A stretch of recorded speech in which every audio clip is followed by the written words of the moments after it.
Ever wondered about the world of risk and compliance? If yes, then this is definitely for you.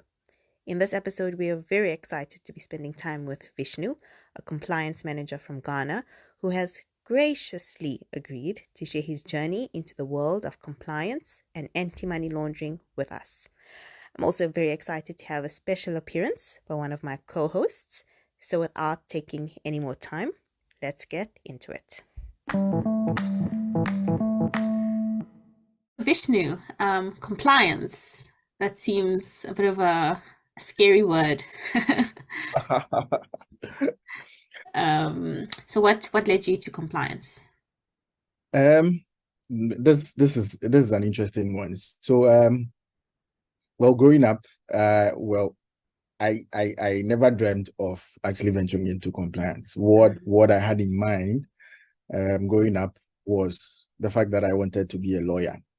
And then I didn't even know what it meant to be a lawyer anyway, but I just wanted to be a lawyer. I like the fact that and my perception then was the fact that they go to defend people at the courts. So they set people who have been wrongly accused free because they argue for them. I didn't know that there were also lawyers who argued for, as naive as I was, but I mean, I still wanted to be a lawyer anyway. Yeah. And that was as a result of the fact that, so again, growing up, I had, and where I grew up, I don't know if it's done in your side of the world, but usually after the end of the term, you are presented with a report, and then in there, it also contains your attribute, some of your attributes or characteristics in class, right? And most of the time, what I kept getting was, he's a talkative, he's a talkative, he's a talkative. Right? And so I thought that could actually be very beneficial if I decided to be a lawyer. I just didn't know how I was going to be a lawyer anyway, but yeah, all I knew was I wanted to be a lawyer. So fast forward, I did general arts in secondary school. Maybe in your world it will be senior high school. My electives were geography, elective maths, economics, and then literature. Okay, literature even. Yeah, literature. And right after school, surprisingly, my daddy wanted me to go and study business. But at the time, so I mean, immediately after high school, I wanted to go into the School of Journalism. Okay, sure. But he actually thought and was convinced beyond reasonable doubt that in Ghana, journalism definitely does not pay. So I am better off studying business, and then we can take it up from there. So I sort of listened to his advice. I enrolled in Central University College in Ghana. I studied business administration and majored in accounting, right? And so after my first degree, I had to do my national service. And then immediately after my national service, I needed to find myself a job. I mean, national service. because obviously I need to stay alive. Yes, so the national service is, so for want of a better expression, sort of like a mandatory service to the nation, right? So you get posted to wherever the government deems your services are needed for you to contribute your quota to societal development. So you can even be posted to the classroom. If you are fortunate, you can land in a bank or a hospital, depending. Sure. Unfortunately for me, I landed in the hospital.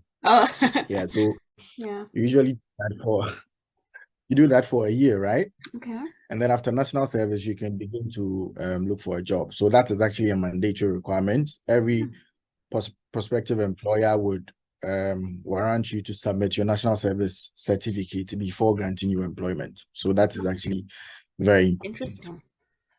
So yeah, fast forward, after national service, I struggled a bit to get a job. And trust me, at that time, I had actually forgotten that I wanted to be a lawyer.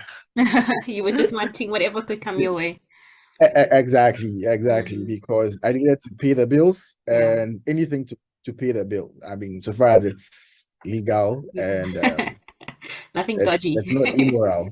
Yeah. Exactly. So I attended a number of interviews, Okay.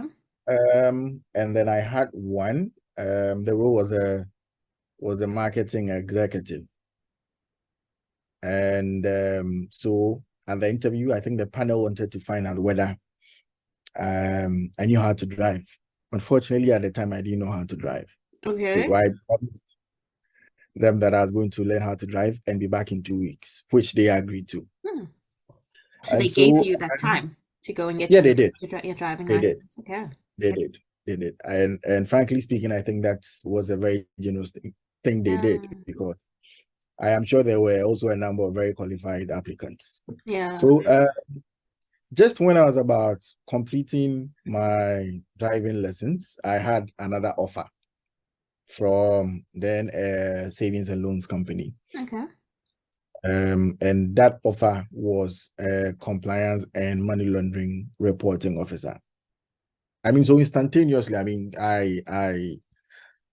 I got a bit enthused about the nomenclature. I mean, the naming convention Of the role. of the positions, so Yeah. compliance and money laundering reporting officer. So I thought it was going to be interesting. Yeah. So fast forward, I actually settled on the compliance role. So I decided to go for that one instead, as opposed to the marketing job. Yes, of course. Okay. So I think it yeah. spoke to you, especially from like the whole, it had a bit of a link to legal, but I guess the title Exactly, does sound a bit.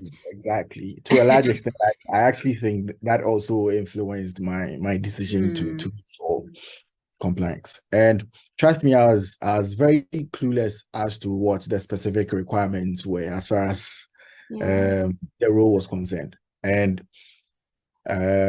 mind you, it was in the so it was around 2012, 2013, and then compliance was very so it was in the nascent stages in Ghana. Hmm. It wasn't a common role. It had been newly introduced by the regulator of the financial industry, Okay. i.e. the Bank of Ghana.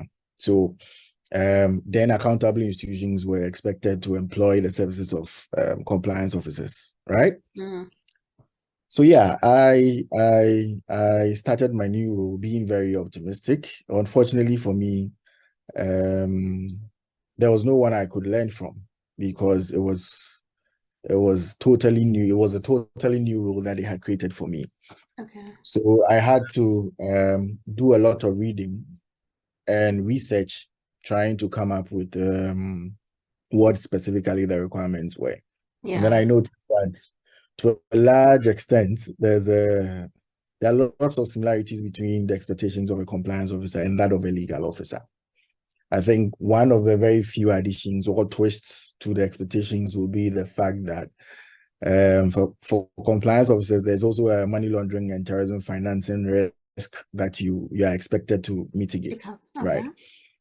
And so I can say that my love for compliance actually started developing from the numerous materials I read at the time, and the fact that it also gave me the opportunity to interact with all aspects of the business. Yes. Yeah. So again, my interest in talking most of the time came to Paid off. bear. Yeah, exactly. So I get to talk to most of the people in other departments, and trust me, that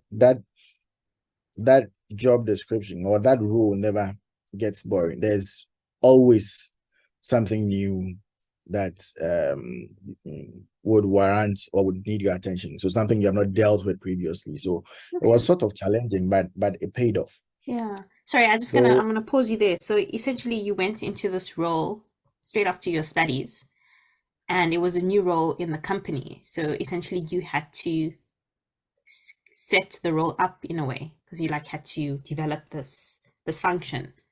Um, rightly, So it's not like you had someone who handed over to you. You were brought in straight out of fresh from your studies and your national service, and you had to kind of start in something completely new and learn for yourself in terms of how to adjust. Also, firstly, in a working environment, having not been in a working environment before, but then also like this new concept. I mean, compliance, money laundering, all of that. I mean, that's very technical. Yeah, how did you actually give yourself the push, the courage to settle into that? Well, so I think the what actually motivated me the most at the time was the fact that I needed to pay my bills. It is either you get a job done Yeah.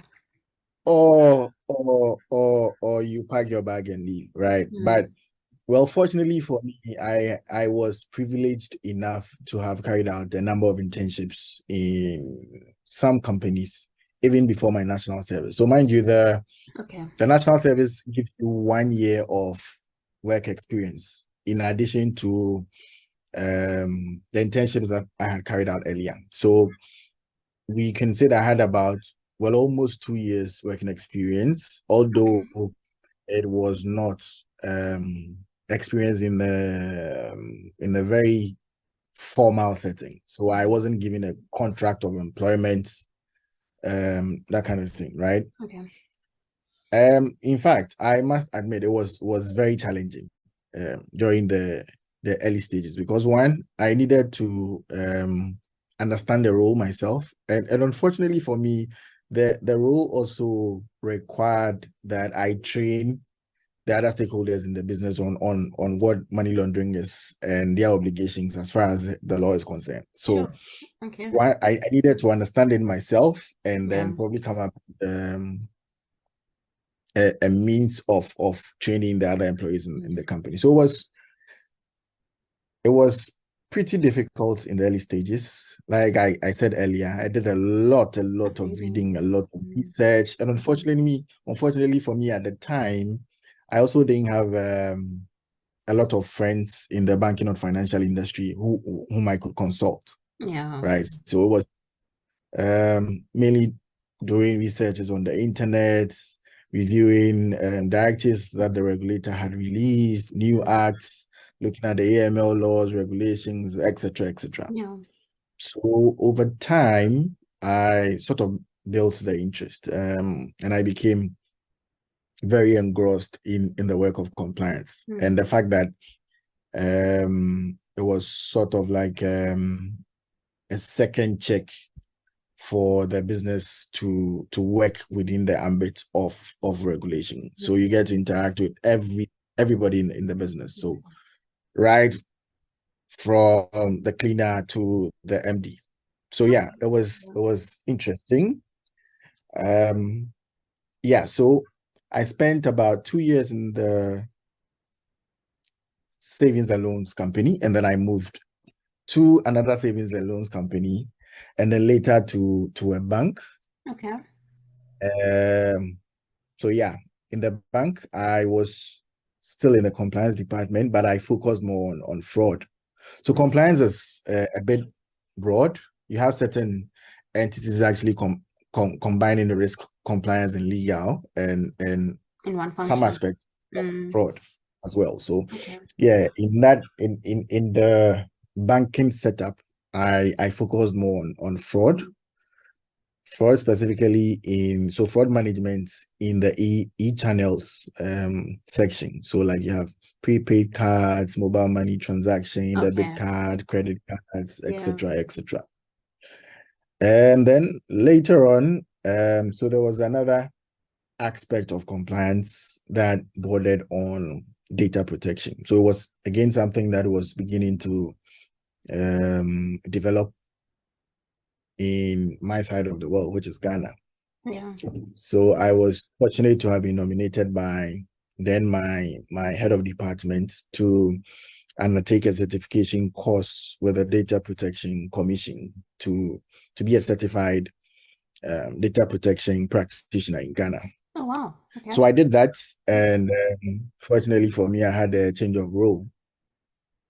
So I was now the data protection officer for The the bank. bank. Okay. So it And evolved. Your role and kind of mind you, evolved. yeah, I did. Mm. I did. The role actually has evolved a number of times, but it all still, I mean, the theme still sits on compliance. So Compliance, yeah. I have privileged enough to have looked at various aspects of compliance. Compliance, yeah. So when you say Right. compliance, it's not The just very one. final one. Sorry. No, so when you say compliance, you look at everything. So you look at internal compliance, you look at external compliance, and by external compliance, you're looking at acts, regulations, expectations of the regulator and other regulatory bodies, or in a technical term, you say competent authorities, right? Yeah. So you have the GRA, you have the Data Protection Commission, you have the Bank of Ghana, they are all competent authorities, Yes, right? okay. These authorities would come up with either directives or laws that, as accountable institutions, we are expected to comply with, right? That deals with external compliance. And then again, you have internal compliance, which looks at internal policies. Okay. Right?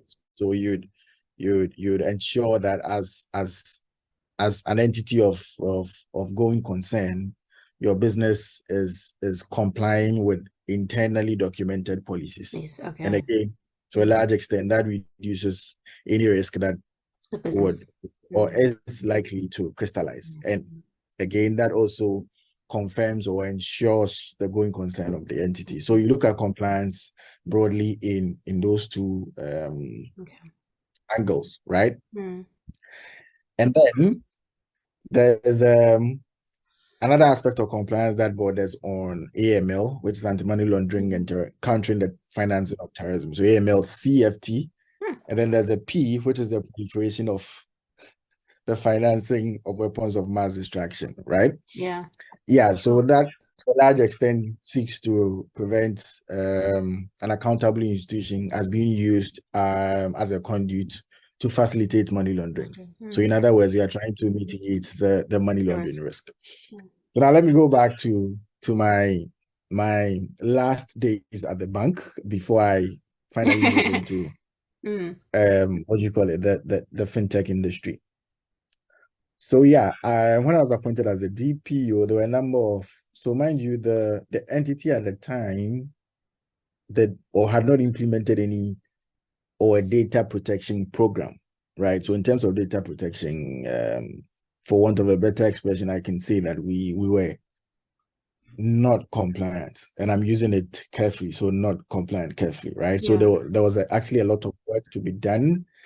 I had to come up with a roadmap, sort of like a program to get the entity to an appreciable status as far as data protection compliance was concerned. So I actually came up with a 5-year roadmap, and then I helped the entity to carry out its compliance assessment report. Now, mind you, that's a mandatory report that has to be submitted to the Data Protection Commission for review before the entity is okayed by the commission.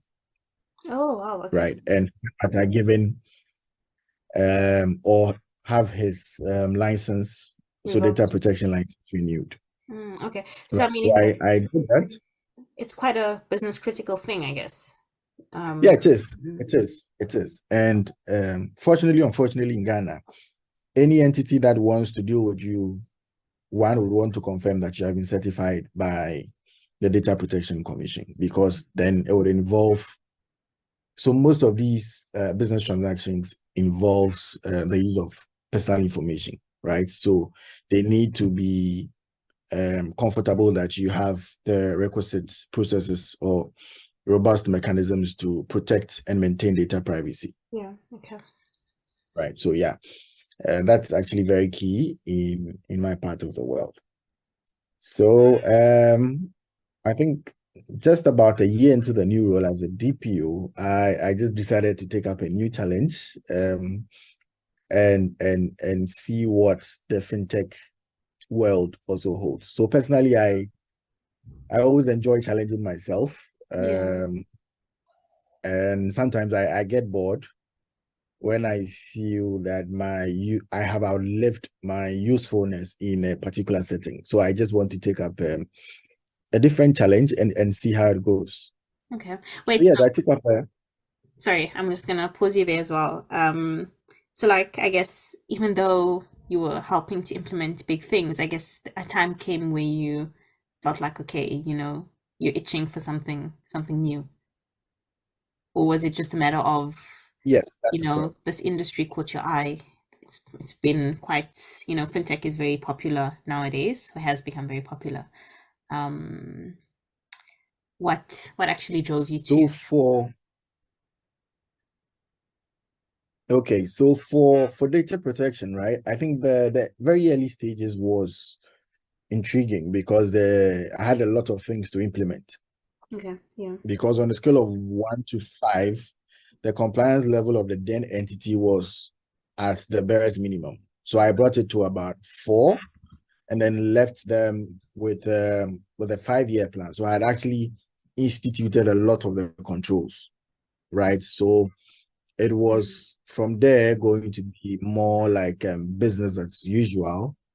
And then probably only in very exceptional cases would I be required to do extra things, right? And fortunately for them, and fortunately for me, when I was actually implementing the program, I had someone understudying me. So I was also Oh, sort training of someone. tutoring another person to take over my role. So when I mean I thought that I had given my all, and I mean, it was time for me to bow out. Mm.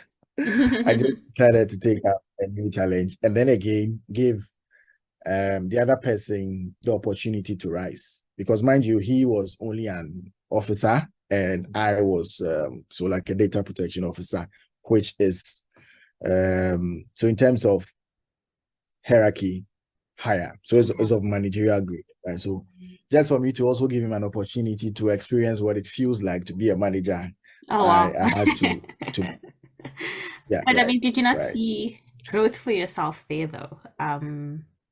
Was there, because I feel like that's something a lot of people struggle with, like you spend some time in a certain role and you don't necessarily see growth for yourself in terms of moving to a new level. Or even if you do move to a new level, they could change the title, but the nature of your work still remains the same.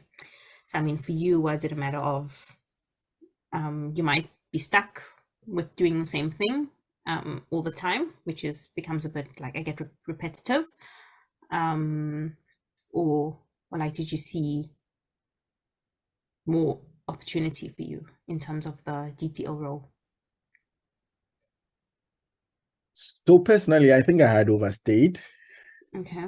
I had outlived my usefulness in the entity, Mm, right? And that I mean to say um, that if I had stayed beyond the time that I had left, I was only going to do things that I consider as business as usual, okay. right? Because a lot of the very challenging aspects of the work had been instituted. And Okay. then again, I had left a roadmap for anybody who wanted to take over to be able to implement what was left seamlessly, Okay. right? So, yeah, so it's a bit of both. And unfortunately, for a DPO, there's no career progression. So Okay. ideally, it's of it should be of senior management grade, or the DPO should have easy access to senior management. So it's something close to senior management grade. And when you get there, I mean, it pretty much borders on interest, right? And then the fact that whether you think there are other things for you to implement. If not, probably you want to go elsewhere, take up another challenge and see how best you can address that challenge. And for me, I think that's exactly what happened. So Okay. um, I had done a lot of the work. I felt that there was nothing more for me to do further in Understand. terms of coming up with new things, right? And not business as usual. So I just decided to take a new challenge, and that had to do with a challenge in the fintech industry. Industry. Now, mind you, the fintech industry is also beginning to gain popularity Mm. again in part of the world. So I just decided to take up the challenge and see what the fintech industry has to offer. So yes, I did. And it's actually been very revealing because coming from the banking background where there's very little tolerance for risk, as opposed to the fintech background that has a large appetite for risk. Risk, yeah. Right? I had to find the balance. Okay. Mm.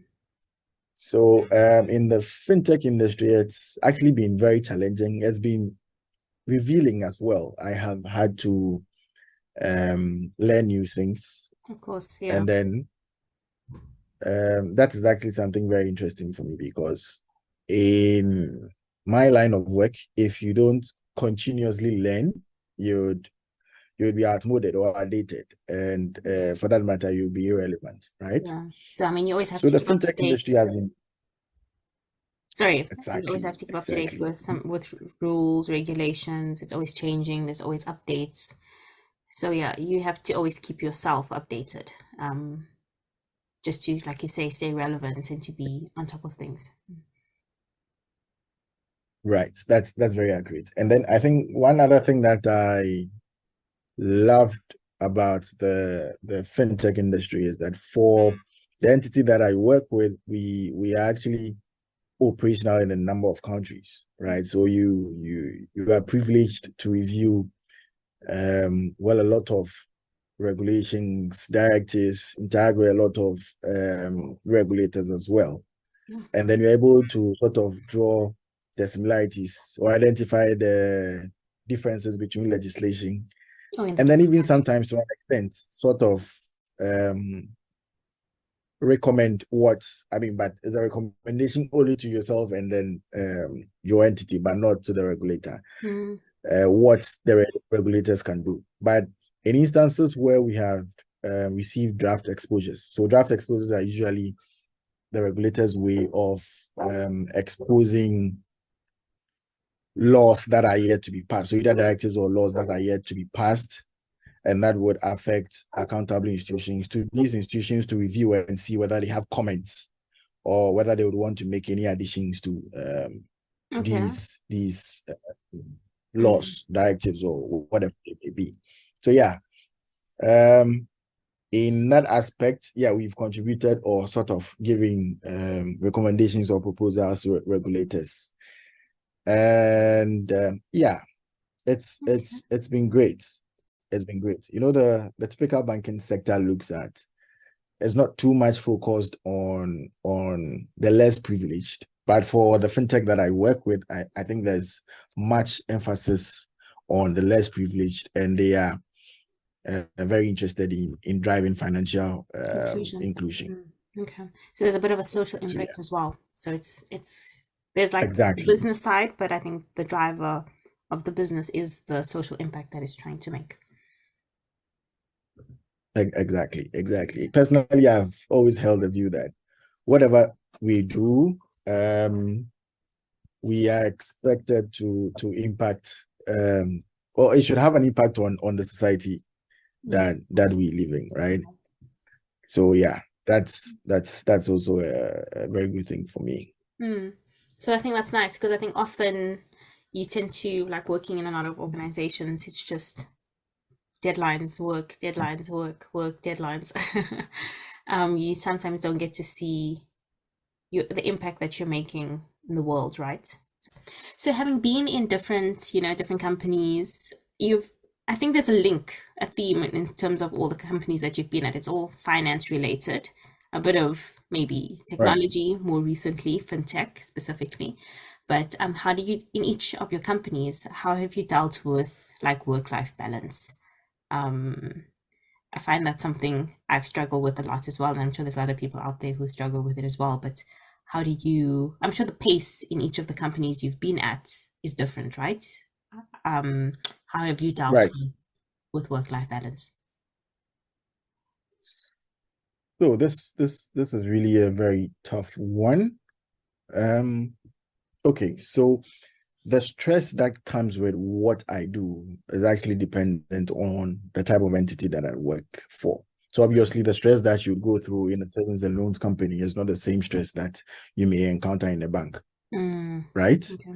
And again, looking at a typical bank setup, right? You may be in a very large department, so the workload is evenly distributed amongst your colleagues. Whereas in the fintech industry, you may not have a lot of colleagues, right? And so it would warrant that you do a lot of the work. But again, I also think that to a large extent, this is also dependent on how automated you are, right? So if there's a lot of automation, then definitely means there's a lot of human or manual interventions. But I must admit that in all the companies or entities that I've worked with, I've had to deal with stress or balance my work life in a way. Fortunately for me, I'm a Hindu, right? So I practice yoga. Okay. And I believe that is a way for me to distress and find my equilibrium and be able to go back to work feeling rejuvenated.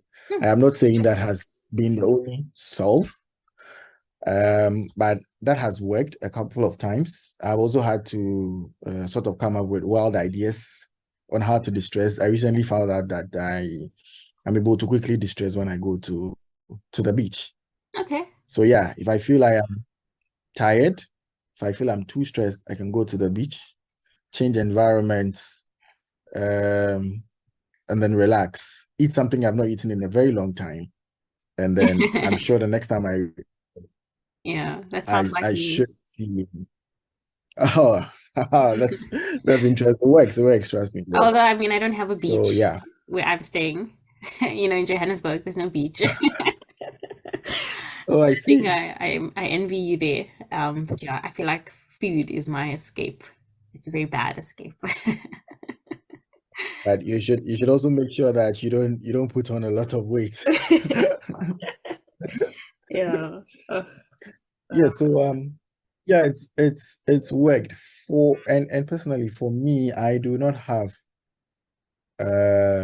so I wouldn't say I'm an 8 to 5 person, and I wouldn't say also that I prefer to work deep into the night. I think I do or apply any of them when the situation or the circumstance warrants it, right? So there's been instances where I've had to work long hours because I've had to get things done within a certain time frame. And there are instances also that I've had to work just 8 to 5. Personally, I believe in working smart, right? Oh yeah. I'm saying, what is that saying? Work smarter, not harder. And get exactly, exactly. So you work smart, you get the work done, and then you reserve a lot of the energy, Okay. No, that's right? interesting. As opposed to working hard, where you would exert yourself too much and just get a fraction of the work done. So that has actually been my guiding principle, and then to a large extent has worked for me. Okay. Oh, that's interesting. Another question for you. I know we speak quite often outside of this, and I know you're always studying. Every time I ask you something, I speak to you rather. You're studying or you're preparing to write an exam. Yeah, what are you? Just remind me, what are you studying again? So Leila, you're making me feel as if I am Einstein. Well, I study because I have to. Again, in my part of the world, the people place a lot of emphasis on qualifications, right, rather than what the person can do. Okay. And sometimes you would be excluded, or you not be given a role because of lack of setting what they consider the required qualifications, even though you can get the job done, right? So it's again very important for me to ensure that I met what I'll call the qualification criteria, right? So fast forward presently, what I'm doing is an MSc in business consulting and enterprise risk management. Okay. But before that, my first degree actually was in business administration, and then I majored in accounting. Mm. And then after my first degree, and when I took up my new role, and after I'd done a lot of reading, I also decided to obtain a certification in AML compliance. Okay. So I obtained the very first certification, which was issued by the Association of Certified Compliance Professionals in Africa, popularly known as ACPA.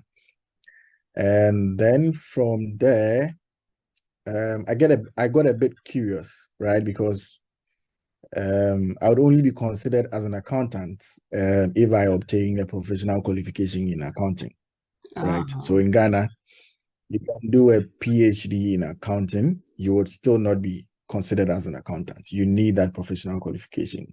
okay. So I told my friends I was going to do that for just for the bragging rights, and not because I actually wanted to practice accounting. But I mean, if there's the need for me to practice, I would. So I again enrolled into the Institute of Chartered Accountants Ghana, where after 3 years I got certified as a chartered accountant.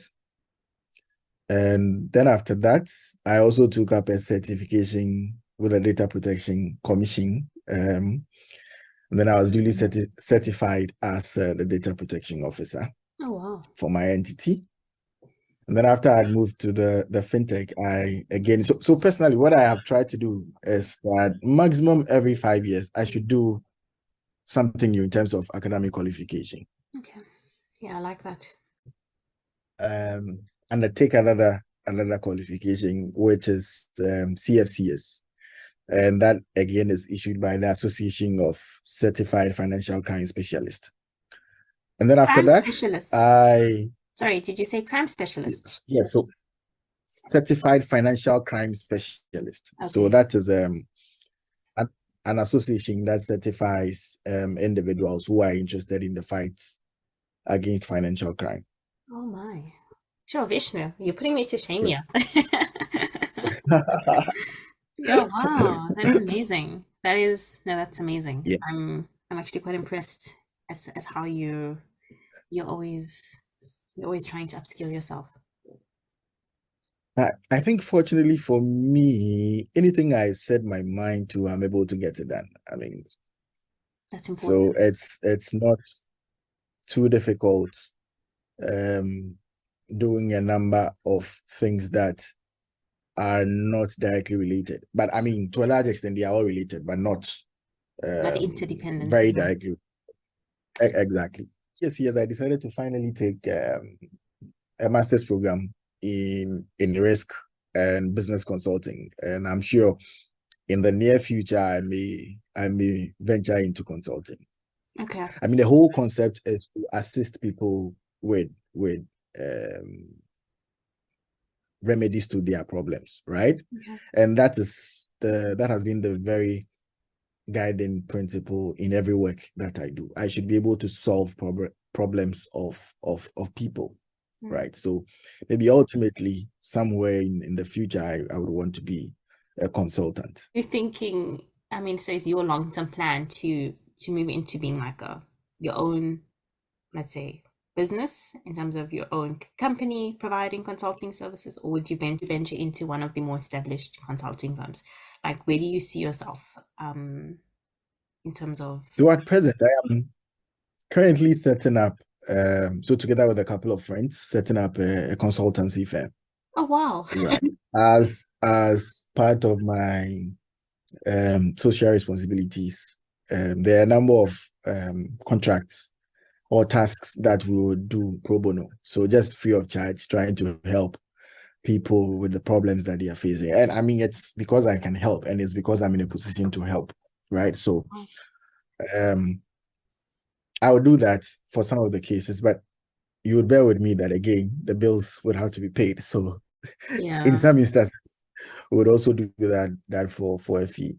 Yeah, of course. You're going to try and balance out the, the social part of it, but you obviously have to generate revenue, right? Especially if it's a group Rightly of you so. guys, you all need to have a source of income.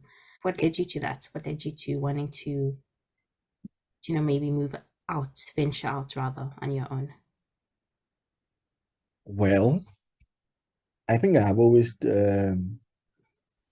believe in impacting knowledge and not taking what I know to my grave, right? So, um, and I've also always had the urge to help people or provide solutions to problems of people when I am able to, or when I am in a position to. So to a large extent, these are the things that actually influenced the my decision to sort of set up a consultancy firm, coupled with the need for um not legal advice, but advice on compliance areas and money laundering in Ghana.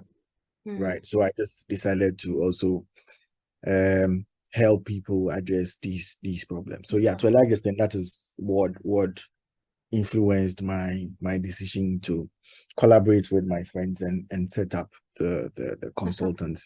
Okay. So how, I mean, this might be a bit of a stretching question, but how are you mapping this out in terms of your timelines? Like, you're still currently working, you're studying, and you have this going on. So how are you splitting your time? Obviously your current 9 to 5, the job that's actually paying the bills, takes takes most of your Yeah, time, but yeah, how are you mapping this out? it's I will admit it's very difficult, right? Mm, So fortunately, the the consultancy is still not fully operational. okay. So I am not it's not taking too much of my time, and I don't have a lot of tasks to attend to. Mm, It is just probably a friend needs clarity on an area or needs me to do a documentation or draft a policy for him or something of the sort, right? So that is not taking too much of my time. I think what has been a bit difficult for me is balancing school with the expectations of work okay. Yeah. and the fact that some of my reports are time bound and they are not even for internal stakeholders but to regulators, right? So you have to get it done at all cost Yeah. because any breach might come with a fine. So yes, I think finding the balance between the two has been very difficult, but fortunately I've always been You successful at it. you're able to stay afloat. Right, Yeah. Okay. right, I mean, right, I think right. it's, you know where you're going, you know what you want to achieve. So I think that's also a big driver, right? Is having your plan in mind, in front of mind all the time. Wow, Vishnu, that is quite a lot, eh? I'm still trying to process everything you've um spoken about today. But yeah, Yeah. it's impressive. I think for me, Thank you. what Thank I'm you. taking out from you is from your journey is you're always trying to stay relevant. You're always taking ownership. It's like, of your career, of how you want it to pan out. If you see something that might benefit you in terms of experience, you go for it. You're always studying, you're always adding these qualifications to your name, and you're also trying to establish your own thing as well. So it's a lot of it's yeah, it's impressive to see. No, well Right, done. right. Well done. Thank you so much. Um, Mind you, I have still not fulfilled my childhood dream, i.e., becoming a lawyer, right? So yes, that's how could that we is forget about still that? on on the to-do list. I have not forgotten about it. I am just not motivated to see it through now because I Mm, don't think it will pay the bills.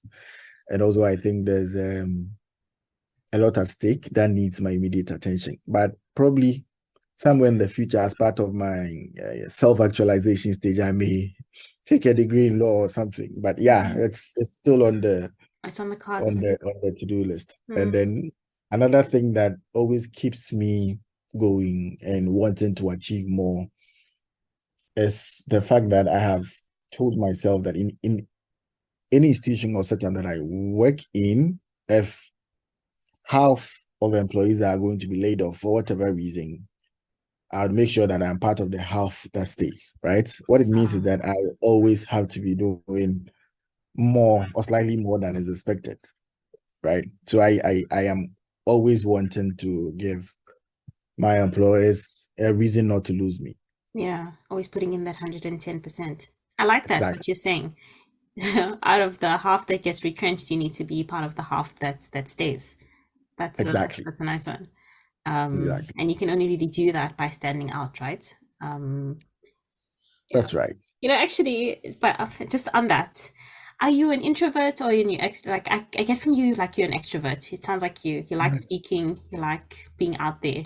Am I That's wrong? a very that truth is I also don't know the answer, but I mean to on the side of question, I'd say I'm an introvert. Okay, that's interesting. I only start talking when I'm comfortable, and most of the time I'm not. Mm, So I would say I'm an introvert. an I introvert. enjoy staying indoors, so yeah, it works. But technically, I think I'm both. I think You're I'm both. half Be half. an extrovert, exactly, and I can be an introvert as well. But if I'm left with the option to choose, I'll definitely say I'm an introvert. Okay. The reason why I'm asking is because, like, this whole thing of standing out in work, building connections, making, being aligned with the right people. You always read about that, positioning yourself. How do you, as someone who's an introvert, who doesn't like social settings, who doesn't like being, you know, I think the very first thing that should help someone stand out, or let me say the very first advice I'd give somebody regarding what specifically to do in order to stand out would be the fact that the person should ensure that his output in terms of work stands out, mm, right? Because I am of the opinion that when you do a very good job, people will be like, or people would want to know who actually executed this very task, right? And in doing so, although you may not be good at public speaking or interacting with people or a lot of people, gradually, I think that's the skill that can be learned, right? yeah, But what can come to you naturally is executing what you are good at well. So your technical competence. For public speaking, it's something that you can learn. okay. That's But I think what would be the first thing to sell you would be your work. okay. Yeah, that's fair enough. And then That's fair other enough. things you can Your work should be what stands out, and then everything else will fall into place exactly after that. Because I think once you're comfortable in what you're doing, and once you own what you're doing, the confidence will come after that. um rightly so. yeah, yeah, it's very interesting because like people always tell you to network, get out there, meet people who's doing similar things that you're doing, build a network, like, of like-minded people. But it's not always easy. But where you can let your work do the talking for you, why not? um Exactly. It's not easy, and I admit same. Fortunately for us, the technology has actually aided us in that regard, and so technology has brought about LinkedIn, which is a network of professionals, right? So even though you are not outspoken, you can find connections or build a network on LinkedIn, on LinkedIn. right? And then maybe gradually you can work on that aspect of you. Because again, I admit that the two should go hand in hand, right? The more outspoken you are, again, the more you are recognized. So that may not be your first, or that should not be your first point of call, but I think ideally in the long run, you should also work on your public skills. So Vishnu, I'm going to put you on the spot here. So like you're in your 30s. If you had to look back at your 20-something-year-old self entering the job market for the first time, what would you say to yourself? This is very interesting, right?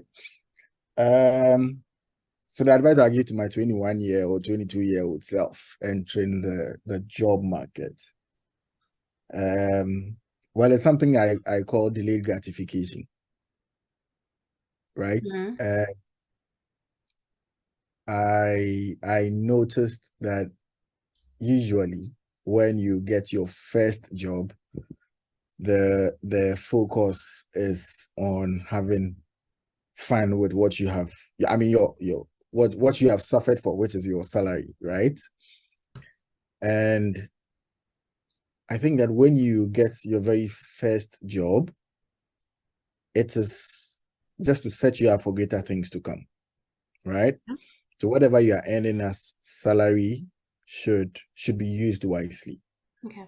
And well, I don't think I did that in my first 2 years. I was so overwhelmed with what I was earning, and I didn't think there would be a tomorrow. I'm sure a lot of the things that I am doing simultaneously now, I wouldn't be doing because I would have had them done long ago. So let's delay the fun, do what is important, what is of topmost priority. Yeah. Get that done, and then you have the rest of your working life, including when you come on retirement, to have the fun. So personally, I think that is the advice I'd give myself at a very, so not an early age, but at age 22. Yeah.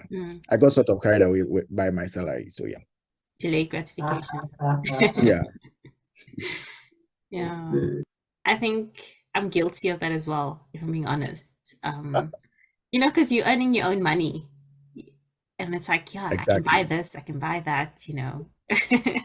Saving is something you'll think about next month. And then next month comes, okay, the next month, and then the next month, and then it never And happens. then you keep pushing it. And then you turn 40, and then next month, and then 50. Yes. And then you're 50 and 10 you're like, years to shucks, what do I have?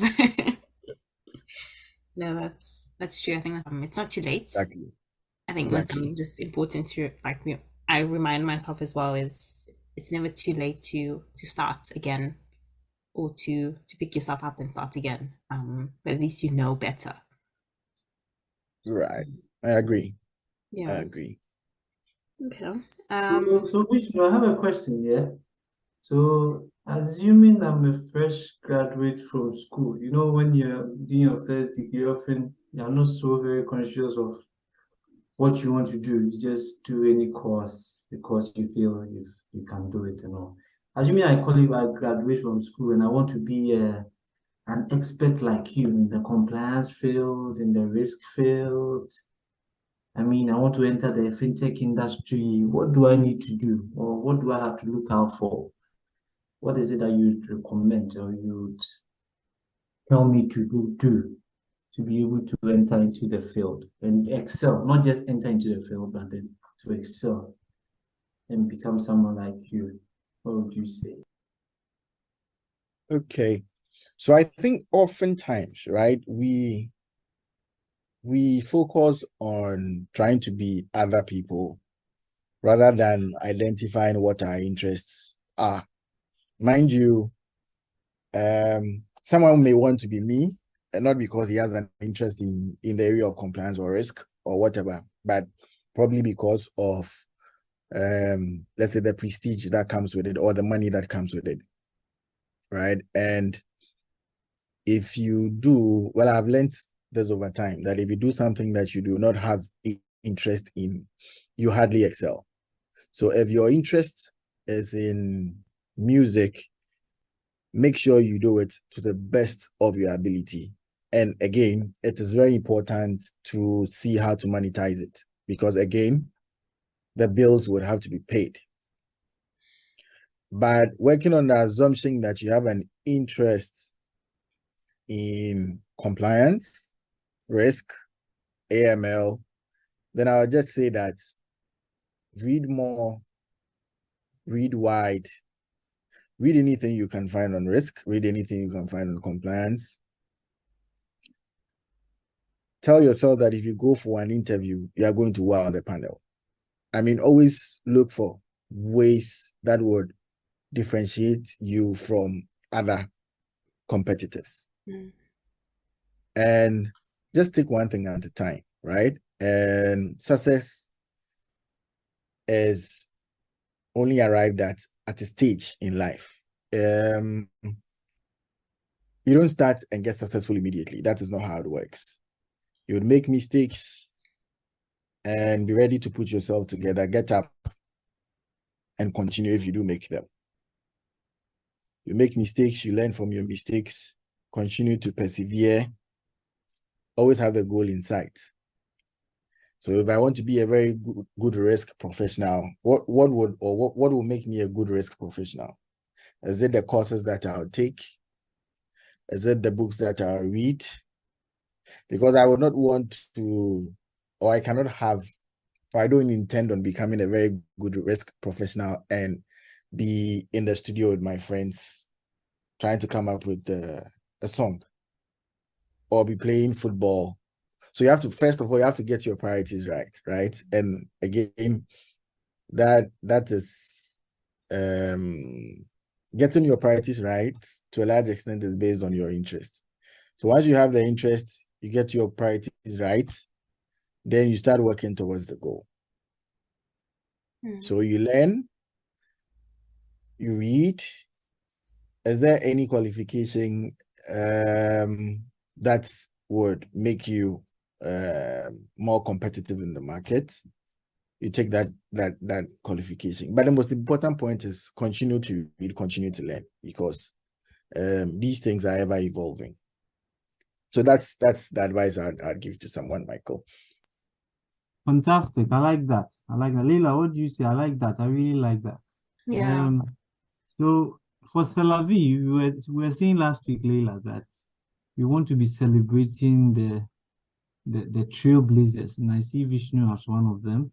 But there's this question that I want to push to him. Yeah, I want to ask him. So Vish, in what has been that failure that you think you've not been able to, or that has weighed you down in times past, and probably you would want to correct going forward? I asked this because, like we planned, Leila, we want our listeners to also learn from all these trailblazers, the errors they made, so that if you are heading in that direction, you know how to go about it. Yeah. So that's how come I'm asking this question. So what is it? What is that particular thing that you felt or you feel you could have done better? If you knew you could foresee the future, is there anything of the sort? This is an interesting one. It's actually got me thinking. So maybe just one thing comes to mind. So as early as even in class 1, I don't know what that would mean in Leila's world. So very early, let's say after kindergarten, and then I moved to class 1. My dad got me a French teacher. Yeah, grade 1, sort of. My dad got me a French teacher, and I'm sure at the time he wanted me to be very fluent in French. So I had a French teacher, so personal French tutor from grade 1 to about grade 6. Unfortunately for me, I didn't have the love for the subject. I didn't learn it. Try as he did, I just was not getting it. And then again, when I went to university, fortunately for me, I was able to do French in first and second year. But the mindset at the time was just get it done, get the grades, and move on.